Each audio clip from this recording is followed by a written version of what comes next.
À l'école, la maîtresse nous a dit que l'éducation au territoire, c'était super important. Alors, grâce au parc naturel régional des Monts d'Ardèche, on est parti en séjour à Montselgue avec la classe. On y a découvert de nouveaux paysages qui sont très différents de ce qu'on voit à notre école. On a pu les comparer.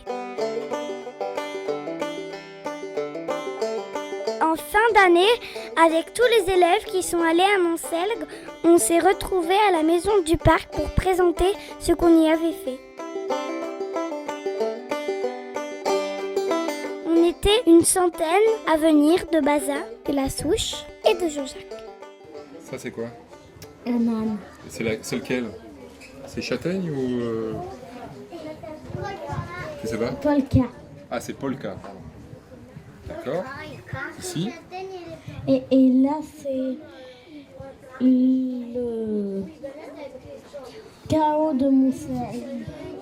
C'est une grosse boule de granit qui s'est formée sous la terre. Il y a eu plein de petites fissures, donc toute l'eau, le sable est rentré à l'intérieur. Après, le gel et la pluie, le vent, ils ont tout emporté et les chaos, ils sont restés. La chose la plus importante pour un élève, c'est d'être curieux. Et là, quand on les amène à des situations comme les classes de découverte, comme le travail qu'on leur avait préparé, ça leur apprend à ouvrir les yeux.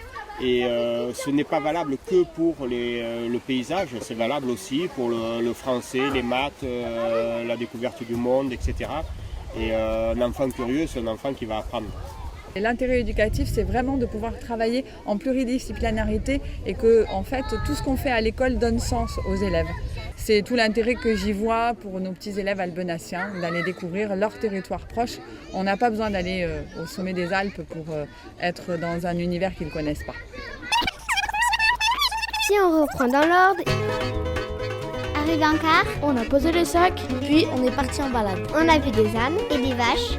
On a fait une lecture de paysage, à cache-cache dans les genêts. On est allé goûter au gîte. On a déposé les sacs dans les chambres. On est retourné balader. C'était dans la forêt. Et c'est là où on a trouvé des traces. On a cherché les vautours Mais ils ne sont jamais venus. Et enfin, on est rentré au gîte. et on a goûté. Et on a vécu ensemble aussi pendant 3 jours. Les petits, les grands, on a déjà l'habitude, nous, à l'école, mais 24 heures sur 24 aussi, c'est riche. Et puis d'avoir une restitution à la fin, de valoriser leur travail de l'année, de pouvoir le présenter à d'autres classes qui ne sont pas les classes de l'école, à d'autres adultes qui ne connaissent pas forcément. Ça permet de vraiment valoriser leur travail et je crois que ça s'est vu aujourd'hui, ils étaient très fiers de ce qu'ils ont fait. Quand ils pêchent à la ligne, il y a un taux de concentration qui est nettement meilleur que quand ils sont en train d'écrire un texte sur un cahier. J'ai pêché la truite. T'en as pêché toi? Oui, Combien? une seulement. Et vous les avez mangés? Ouais, le soir. C'est bon la truite? C'est bon la truite?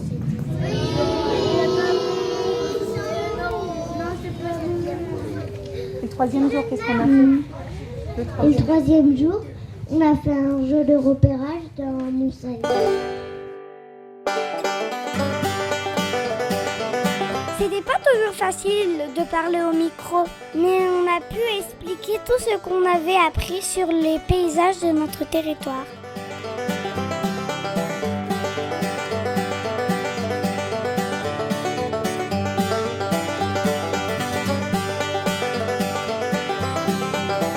Après, on a fait des activités de découverte de la nature et il y a eu un spectacle de contes. C'était génial.